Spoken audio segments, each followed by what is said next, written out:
Boa tarde, amigos. Queria deixar o meu agradecimento a todos aqueles que viram o meu último vídeo, fizeram comentários tão honrosos, de que eu fiquei muito enaltecida. Muito obrigada, de verdade. Meu nome é Nívia Lacerda, eu sou professora universitária, como eu já disse, e eu queria dizer aqui, trazer a minha visão acerca daqueles comentários que dizem que todos os ensinamentos jurídicos, toda a ciência deve vir desvinculada da palavra do Senhor.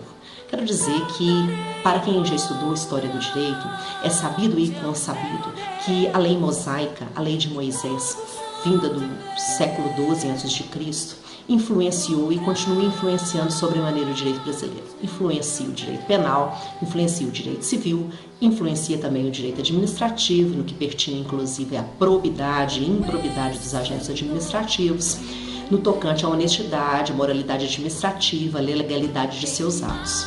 Diante disso, esse argumento de que a palavra do Senhor não tem influência sobre o direito posto, o direito constituído, é esdrúxulo, antigo e antiquado, devendo as pessoas voltarem a rever estes conceitos, para dizer que a lei mosaica é sim fonte de inspiração do direito.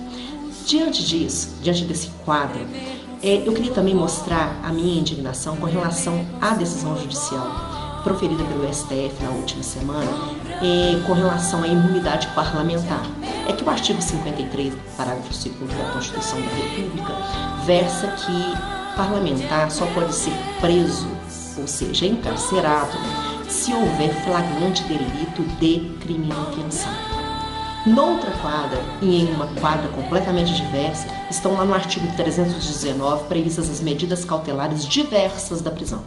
O que mostra que naquele dia, quando houve o voto de Minerva da ministra presidente do STF, dizendo que o Senado Federal tem competência para rever as decisões do STF, não havia nenhuma razão para aquele tipo de voto.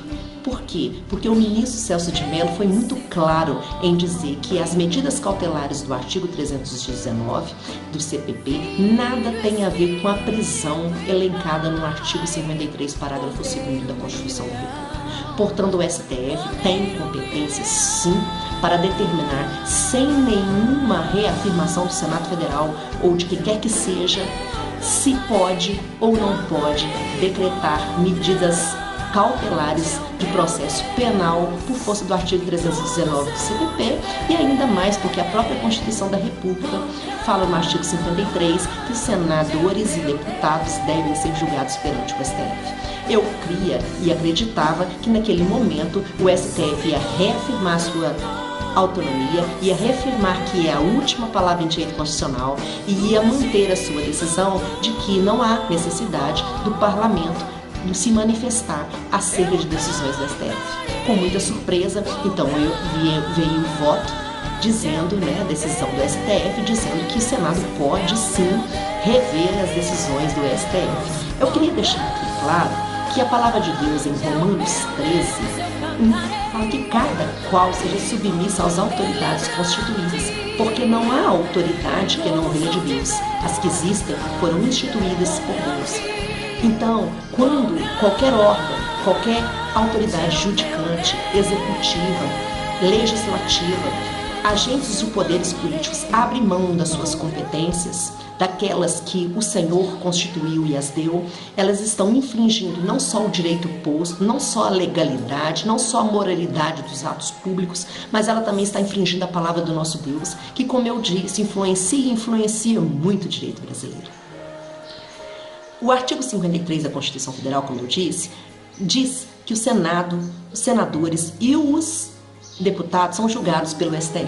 Julgados pelo STF, deveria ter sido reafirmada a jurisprudência do STF de que não cabe ao Senado ou qualquer outro tipo de órgão do parlamento dizer acerca das decisões emanadas da Corte Suprema no que pertinha à matéria constitucional, certo? O voto do ministro Celso de Mello, inclusive, que é o decano do STF, diz que o Supremo Tribunal Federal, em tema de interpretação constitucional, quando no desempenho de sua atividade jurisdicional, notadamente em sede de controle normativo abstrato, tem o monopólio da última palavra.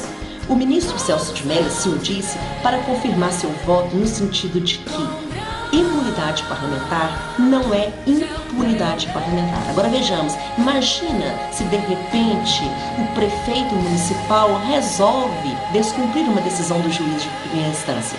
Se de repente, seguindo a mesma linha que o STF traçou, o governador do estado resolve descumprir decisões emanadas do Tribunal de Justiça de Minas, esperando que as câmaras municipais respectivas e a Assembleia Legislativa de cada estado reafirme a decisão judicial. É a inversão lógica de todo o sistema e é jogar fora a autoridade dada pelo Senhor Deus, a autoridade legal, a autoridade bíblica, é jogar fora uma concretização de uma autoridade santa. Portanto, fica aqui o meu recado, o meu agradecimento e conclamo ao povo de Deus que observem e se manifestem com relação a esses temas.